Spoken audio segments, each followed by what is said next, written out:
welcome back. If you're listening to us live, if this is the last conversation of Empowerthon that we're having this week, it is Friday. And if y'all are feeling me, thank God it's Friday because it's been a week. But I am super excited to have Patrick Elkins from Toidle with us.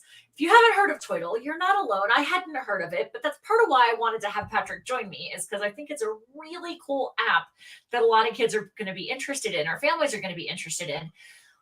But I also asked Patrick to talk about something that we can take away about how to build stronger connections with the kids in our lives. So first of all, Patrick, thank you for being with me. I appreciate you. Oh, it's so good to be here, Clarissa. Really excited for today. Awesome. So for those of you who are tuning in, if we haven't had a chance to meet yet, I'm Clarissa Constantine. I'm the founder of the Parent-Tween Connection. As Patrick described it, we're an entire ecosystem that helps to connect parents, primarily parents of kids between the ages of 10 and 20, with each other for moral support, but also with the professionals who can help them when it comes to finding help for themselves or for the teens that they're supporting. And the Parent-Tween Foundation is the nonprofit charitable division of Parent-Tween Connection. And our mission is to help bridge the financial gap that so frequently exists between parents and the help that they or their families need. So our Empowerthon, our summit/fundraiser event, is a fundraiser, which means there is going to be a shameless plug to ask you to give generously as you can once you hear what Patrick has to say today about strengthening connection. But first, Patrick, one other housekeeping bit. We are live streaming to our Facebook group, to our YouTube channel, and to LinkedIn. If you are in our Facebook group and you have comments, come on over, ask your questions as we chat with Patrick. And if you're anywhere else, make your comments. We'll get back to you. So Patrick, Toidle. What the heck is Toidle? It sounds like a funky way of saying turtle to me. And it kind of became a play on words unexpectedly, right? We got toys, we got turtle. Clarissa, it's been just an amazing journey, and where it all started was a simple conversation with our boys. We've got two older boys, 12 and 9. They're our two oldest. And, they are very goal oriented. Even our youngest at the time, he was 8 and had these massive goals. He wanted to buy himself an airsoft gun and a personal computer. We're talking $300, $350 a piece, and mom and dad were thinking, Christmas and birthdays aren't going to cut it for these guys anymore. How do we empower, right? Empowerthon. How do we empower them to set and achieve goals for themselves? My wife and I have been on Facebook Marketplace and Craigslist. Craigslist was the gorilla in the space, for a lot of years for local buy, sell, and trade. You think about Amazon and eBay, of course, those are marketplaces as well. Amazing, incredible tools. My wife and I are avid flippers on Facebook Marketplace, whether it's vehicles or furniture, you name it. That being said, they're just not safe environments for kids. It was a complete deal breaker for us to have our boys sign up for social media accounts and browse and then communicate with strangers who are, wanting to purchase a toy from them, whatever it is, just a complete deal breaker. And so as parents, we thought, well, I wonder if there is, another platform out there that we don't know of. So we asked a lot of the parents in our circles and nobody knew of a tool that we didn't know of. And so from that standpoint, we thought to ourselves, wow, what would it look like to actually build up a marketplace, a platform where kids could buy, sell, and trade toys in community, but the number one highest priority being with safety and accountability and complete parental supervision. And so I'd be happy to explain a little more about how we intend to do that. But that's where the idea came from. And that's how Toidle came to exist. That's awesome. And if time allows, yes, we'll come back to that. But I want to stay focused for now on the connection, which I know is a big piece for you. And one of the things that you talk about is listening to your kids. And I think that that's a logical place for us to start because that's where Toidle started, right? You were like, hey, it's not like your kids came to you and said, Mom, Dad, I want to start an app to buy and sell toys. Yep. You looked at them and you were like, wait, they're goal oriented. How can we support them with what they don't even know that they're asking for? They thought they were asking for the computer or the airsoft gun or the whatever, but you recognized what they were really asking for was a way to get things that you didn't want to keep spending all the money on, right? But that also also like, how can we help them get these things that they want and teach them along the way? Yes, and being able to pause in the most important moments to hear what's the root of what they're communicating. There's two sides of the coin. A lot of times as parents, our kids come and communicate and they'll ask a million questions and the same question a million times. And one way to perceive that is kind of the annoying little mosquito that just won't leave you alone. A lot of times it's those interruptions and we get frustrated as parents. The flip side of the coin is, hey, wait a minute, they're communicating something to us. And there's something that's important. It's a core value. It's a core need. It's an interest or goal. Like in this case with our boys, they had these simple goals. And as a parent, I could have thought, please leave us alone. Stop talking about that computer. Birthday's coming, Christmas is coming. And now that puts them months out and gives them no power to be able to pursue that for themselves at their age. How do they do that? Well, for us to be able to actually stop in that moment and hear that request as that was them being motivated in their own way at their young ages and saying, wow, why don't we sit down and actually brainstorm on this, guys? And that's how it all started. We sat down for a little brainstorm session, as a family, and we wrote down some cliche ideas, let's have a lemonade stand, a garage sale, mow some lawns, rake some leaves, that's where it started.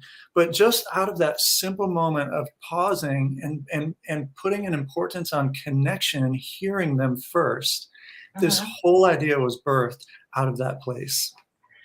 I love it. So one of the things that we talk about at Parent Tween Connection, I'm going to do a shameless plug for some of the bases that we offer, is based on what I call the foundations of connection. And these came out of a conversation that I had with myself that I was like, hey, self, as a veteran test prep coach, why is it that your kids are willing to talk to you about things more so sometimes than they're willing to talk with their parents about them? And so one of the points in there that I make is, by the way, with the connection, it's like each letter stands for a phrase or a concept, is nod and smile, as in like zip it, right? Which I think kind of falls in with what you're saying here, that pause of going, wait a second, they're not just being little brats. Like they're not just like this is big to them. How can we manage this? And taking that minute to go, okay, wait, let's engage differently. So one of the things that I often offer to parents is if you ask a question or they say something and you're like wanting a tactical manner to pause, is I tell them to count to 30.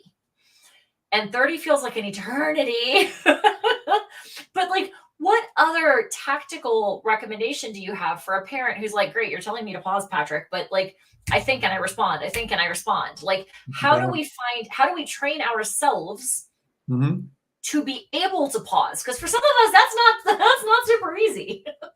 It's incredibly difficult, especially for those of us who, and I tend to be this way, I can get very hyper focused. And so if I'm doing something, sometimes it's hard for me to pull myself out of that in a moment when I'm not expecting the ask or expecting that engagement, right? And I think as adults, one of the tools that comes to mind that a lot of times we practice with one another, but I don't think we practice this as often with our kids, is active listening. So what did they say? And can you regurgitate that information back to them to make sure that you're hearing them correctly and finding out if they're actually resonating and aligned with what you're saying? Well, and making sure that we understand what they're saying, because not that we necessarily misunderstood, but if we also consider that, like, we have to raise humans outside of our bodies because they get too damn big to keep inside, right? And so, like, if we look at it that their brains are still forming, sometimes the breakdown in communication actually happens between their brains and their mouths. That's right. Right. And when we take them at their word, as we might with an adult, which make no mistake, sometimes the breakdown in communication with another adult can happen between their brains and their mouths too, right? Of course. It gives everybody that opportunity to be like, okay, here's what I heard, or here's what it means in my brain. Is that what you meant to communicate? Yeah? Yes, absolutely. Because a lot of times they're communicating something that they think is the best solution because that's the only context that they have.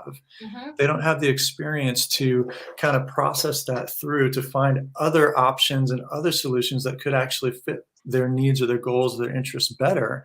So as a parent, how do you walk through that process with them? And that's a concept one of the things that Patrick, you and I were talking about, when I have the privilege of talking with so many professionals through the podcast and conversations like this through Empowerathon, I hear consistent messaging, but that's packaged differently and worded differently. And so what I heard you just say in my language means to be curious. Yes. With them, right? And to be like, okay, here's what I think I hear you saying. Number one, is that what you meant? And maybe it is. And then it's like, okay, hey, let's go explore that. Like, what could the outcomes be? Like, you're brainstorming, like you said, right? Of like, do we want to do the lemonade stand? Do we want to do like a kids Craigslist of sorts, right? Or like, do we want to go mow lawns or go sell newspapers or whatever all?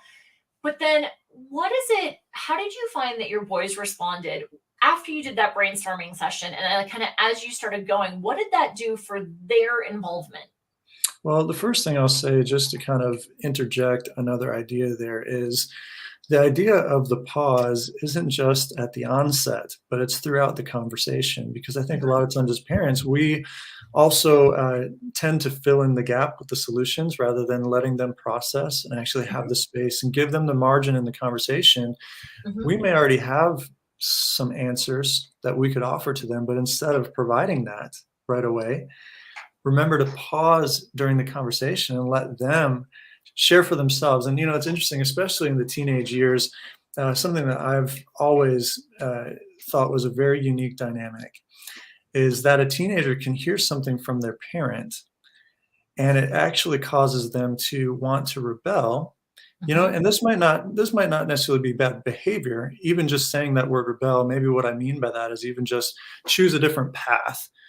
Because they want ownership that it was my decision and I made it for myself and I came up with a solution for myself. And so a lot of times, asking questions, I think, is just as important as, trying to provide solutions. Ask them questions and let them get to that place. So our boys were very engaging through the process. And they had a lot of ideas. Again, we can go knock on doors and mow some lawns or rake some leaves or wash some cars. And they've done that, as well. Because one of the conversations we had to have with the concept of starting a business is that the reward isn't going to be as immediate as going and collecting bottles and taking them in for a return. You know what I mean? Like there are differences in what we're doing here.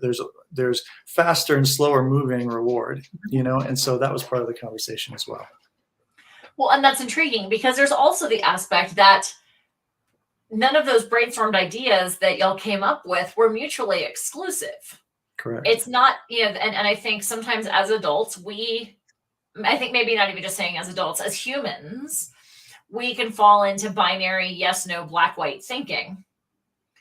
And we think like, well, I'm either going to do this or I'm going to do that. Like there really isn't anything that says you can't do the lemonade stand and go mow lawns, right? That's right. So, and can be a very powerful word in those conversations. And I love that you're saying, give them the space to come up with their own ideas. I think that's important, number one, because we're modeling for them what those thinking processes look like. Those are not innate skills. Those have to be modeled and learned. But then to your point of like, I was talking to a friend of mine from high school who now has a teenager of her own. And she's like, nothing I say lands. And I'm like, it's because your mom. She's like, she doesn't listen to me. And I was like, dude, I go, when you were 17, your mom was dumb as a box of rocks too. Yep. Like, and I'm not saying that to be rude or inconsiderate or disrespectful, but the fact of the matter is that kids have to be appropriately, as one of my recent guests said, appropriately narcissistic at this age, because that's what happens. That's just developmentally, it's what goes on. And no matter what the reason behind it being a psychological effect, that if my parent says I need to do this, I want to create my own path. That's why my encouragement to parents is, if you have the solution in mind, just ask the questions that can help them process to state the answer for themselves from their own mouths. And, it's interesting because, again, as a test prep coach, much of what I do is just questions, and it's guiding questions, and it's leading questions to get them from point A to point B to point C. Yes. And I remember way back when online learning first started to be a thing, a friend of mine was about 5 years ahead of me in teaching online, and her husband overheard her at one point And after a class or a tutoring session one night, he said to her, he was like, wow, you get paid an awful lot of money to do nothing but ask questions. Wow. And I think that that comes into relationships with teenagers ubiquitously, not just as the test prep coach, but just like to your point of like ask questions, help them do that thinking and that processing along the way. You got to remember, I mean, I have to remind myself my 12-year-old's frontal lobe isn't completely developed yet, you know? And they might be halfway there is So the key, right? Like it's going to take another 12 to 15 years for it to really come fully online. So he doesn't have the actual like capacity to think about the consequence of his decision, whether it's a good consequence or a bad consequence. And either way, he hasn't made it there. All he's thinking about is the immediate gratification of whatever it is that he's asking. And that's on us to model that. Well, what do you think could be 3 possible outcomes when you go up and knock on somebody's door? How might they respond? And if they respond this way, what might you say? And like walking through that is a really important part of the process. Yes, absolutely. So talk to me about this 3-step formula that you wanted to share with families. Absolutely. And this is exciting for me because I implement this on a daily basis for myself. And, you know, some days I'm more successful than others, but especially for those of us who are busy, there's got to be some sort of reminder that can keep us aware, keep it on the radar. So I've got this 3-step thing that I say to myself. It's every day, laugh and play, teach and train. And that causes me to be intentional and have more of a purposed approach to looking for opportunities. And really, a lot of times, Clarissa, if I'm honest, many of the opportunities where I have found the most connection with my kids aren't something that I've sat down and planned. They are those interrupting moments where they ask a question. They're like, hey, Dad, can you come watch me do this? I'm like, oh, man, my next meeting, or, you know, got this thing I got to accomplish. And I have to stop and think to myself, okay, what's the most important thing in this moment? I'm not going to, you know, just pass off the responsibility that I have if I have a meeting starting in a few moments, but I do have 30 seconds to go watch my son shoot a basketball shot. You know what I mean? And I'm going to go out of my way to do that. And I've tried to make sure that I implement that on a daily basis. I love it because that brings intentionality to your relationship. And it's a simple enough, you know, kind of rhyme, if you will. Every day, laugh and play, teach and train, you know? And it's like, that's something that I actually think to myself on an ongoing basis all throughout my day. And it actually, in some ways, kind of creates some accountability for myself as well, because it's easier said than done sometimes. I actually have to choose against what I would rather be doing. You know, I need to actually choose to say, okay, I'm going to go invest this moment with them intentionally. And it's those little investments. It's like the pennies in the piggy bank, right? Yep. That ultimately add up. I'm going to give another shout out to a conversation we actually had last evening with Dylan Larche Sigmund, where we were talking about play. And she was, you know, talking about how can we bring more fun and more laughter and more silliness in, because those moments of fun, she's like, if you have to load the dishwasher, go make a dance out of it, or sing, or, you know, make the dishes do, you know, take on funny characteristics or something, because if you make it fun, they're going to be more likely to engage. So I love that. Well, it doesn't take, you know, an hour of time to sit down. Sometimes 2 to 3, 5 to 10 minutes makes all the difference in the span of a day. You know what I mean? To take 5 minutes, it doesn't have to be 35 minutes. It can be 5 minutes of quality, intentional. You're my focus. I'm interested in what we're doing. And you're there and just completely present. That's like how I teach my kids to learn vocabulary. I'm like, if you tell me that you're going to sit down and study vocab words for an hour, I'm going to call you a liar. But if you tell me that you sat down 3 times a day, like maybe you're on the throne and you look at a couple of vocab words, or you're waiting for mom to pick you up from school, or whatever the case is, or you're waiting for your coach to start practice, like take 5 vocab words out in little increments. They last longer. Like the associations get tied more tightly, I think. Yes, I think you're absolutely right. I agree with that. So one of the things, you know, when I first threw out the invitation far and wide for folks to come, you know, share with us, and certainly, you know, you talked about connection, which parent-tween connection. I was like, yes, I want to learn. One of the concepts that you mentioned in preparation for today is it sounds so simple of a mental change, but I think it may be among like the top 5 most profound perspective shifts I've heard from folks in the time that Parent Tween Connection has been in existence. And that perspective shift is, we're not raising kids, we're raising adults. Absolutely. And respectable adults that contribute to society, right? Mm-hmm. We teach them to be givers, not takers. The Mm-hmm. world doesn't owe us a living, so we need to figure out how to contribute, right? Mm-hmm.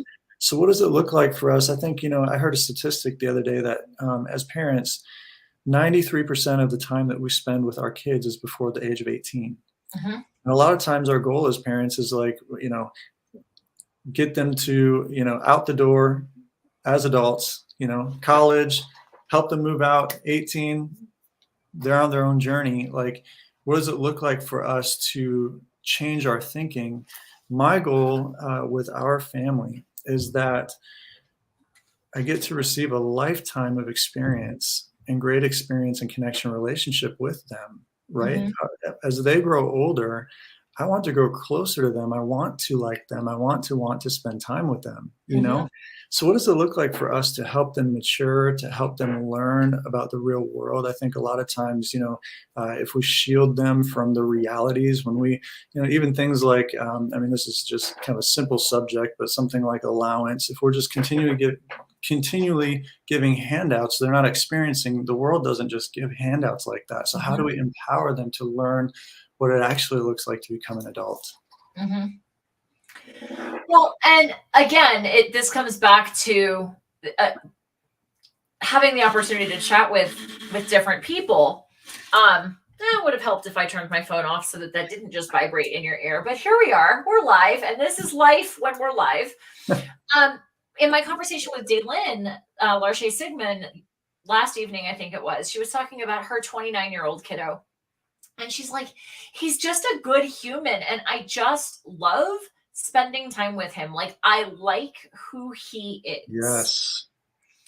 And I think that's something that for a lot of adult children, we don't necessarily feel that our parents feel that way, depending. Yep. Maybe they do, maybe they don't. I don't know. But if they do, it still feels really freaking cool to hear that, doesn't it? Oh yeah, absolutely. And that is the goal, wanting to be able to have that relationship ongoing, long-term. It's for life. Mm-hmm. Well, and I like the way that when we were prepping again for this, to your point of like, how does the real world work in an age-appropriate manner, right? Mm-hmm. You had made the comment about like when your boys wanted these certain things that were pricey, that you could have just been like, nope, that's it. Nope, we don't have the money. End of story.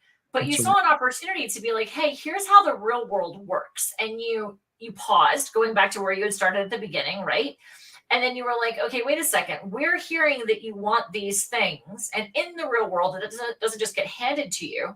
So in a way that's appropriate for you as 8 and 11-year-olds, we want to help you learn how to get these things that you want and how to give back along the way. I know that you said, like, for Toil, 2 of the main underpinnings of like what drives you, like your values, include benevolence and education. And I hear that coming through in a lot of what you're talking about with the boys, particularly on the education side. How does the benevolence weigh in for you in terms of the relationship with your kids? Yeah, of course. I think, again, and there are influencers out there who are kind of leading examples of this as well. It's not just about what we can get for ourselves. It's how can we give back? How can we make a difference in society? And interestingly enough, I think a lot of the most powerful and successful entrepreneurs that we see today, they arrive at a point in their life when they're not waking up in the morning for the next dollar. Mm-hmm. The reason they're getting out of bed is because they want to make the world a better place. And now they actually have a platform and the means to be able to do that. 100%. What does that look like for us? Right. Love it. I love it. We could talk all day. We've established, you and I, prior to this conversation, that we have a lot of similarities in terms of what drives us and what drives our businesses. I certainly can relate to what you're saying of like, I don't get up every day and do these conversations exclusively for the next dollar. Although, reminder, this is a fundraiser. So there will be a shameless plug to ask for the next dollar, but that's a different conversation. That like, Parent-Twin Connection wasn't something that was like I'm going to go do something. It was a confluence of events and almost created itself and pulled me into it. Yeah. And I'm driven by the fact that I know every conversation that I have with a professional like you, or, the other professionals we've had in Empowerthon, or, other podcast conversations, that people get value out of that. And if parents listening can get one tidbit, and, I think we fall into saying parents, but parents aren't the only influencers in a kid's life. That's right. I've talked to a number of grandparents who are like, yeah, I'm done raising my kids. And I'm like, and if you think you don't have an influence on your grandchildren, it's interesting to that point. We have talked with so many grandparents who are so passionate about what we're doing because they're aware of the changes that are happening in the educational systems and the gaps that we have. And I don't know, it's just their season of life. There's room, margin for them to actually just like have this deep passion for this right now. Like how are our grandkids being brought up? Yeah. It's amazing. Well, and a big part of what drives me at Parent-Twin Connection, teen suicide and teen suicide attempts hit very close to home for both me and my husband. He's open about the fact that he survived multiple attempts by the time he hit high school. And I firmly believe that the tighter of a web that we, the professionals, weave, right, the better we can support parents who are the first line of defense in many cases for teenagers. And so I believe the more we support them, the better they can connect with and support their kids. And we know for a fact, studies have shown that all it takes is one adult connection that can make the difference between a thought and an attempt. Wow. One adult. It can be a teacher. It can be a mentor. It can be an aunt or an uncle. It could be a friend's parent. It can be a grandparent. And that the adage, it takes a village to raise a child, right? It's like, I think a lot of people are like, well, those parents need to. And I think that's just an easy pattern of conversation to fall into. It's an easy turn of phrase, but I think it's on all of us, even those of us who don't have children, to be like, hey, can I be that one person for a kid? I don't need to be that one person for a ton of kids. But if I can be that one person for one kid, that's one more kid that we stand a stronger chance of getting to adulthood. Absolutely. And it doesn't even have to be as high risk as suicide. It could be as simple as inspiring them into something that could become a career path or an interest that's a lifestyle thing that they adopt because they were encouraged by the right person. Absolutely. Okay, clearly we could talk forever, but this is the point in time that I'm going to be like, all right, we do need to have a hard stop on this. And I'm going to say to folks listening, I know you've gotten some good information out of this. The best way to say thank you is to follow the link in the description, whether you're in our Facebook group or checking us out on YouTube or on our LinkedIn page. The link for Patrick is in all of those places. Go ahead and follow that link, make a donation of whatever is appropriate for you, whatever you can do now. We do have a little bit of a friendly contest going on among many of our speakers. And that contest is that whichever participant is our fundraisingest speaker, if you will, we will donate 20% of the proceeds that come in through their link to a nonprofit that supports families that they have chosen. And you chose one that I have actually contributed to myself, which is the St. Jude's Children's Hospital. So Can you give them a shout out for anybody who's not familiar with them? And can you give us a little sense of like maybe why they're your choice? Yeah, absolutely. So we've had a couple of moments with our son growing up as well, where we've ended up feeling just very afraid in a moment of what is happening with his health, And I think so often not having answers is one of the scariest things. And the more that we can provide an opportunity through the medical system and medical professionals and through, like you said, kind of a tight-knit network, the more resources we have, the more we can empower families, the more we can help them through. Those end up being the most traumatic moments of their lives, often to the point where it creates like a PTSD response for years to come. So how can we support those family in those moments? Awesome. I love it. All right. Well, Patrick, thank you. I know this isn't the last time that we're going to be talking, but I appreciate what you've brought to us today about connection. I'm excited to see where Toidle goes. And with that, I'm going to say thank you. And I'm going to say over and out to everyone tuning in. Thanks, everybody. Bye.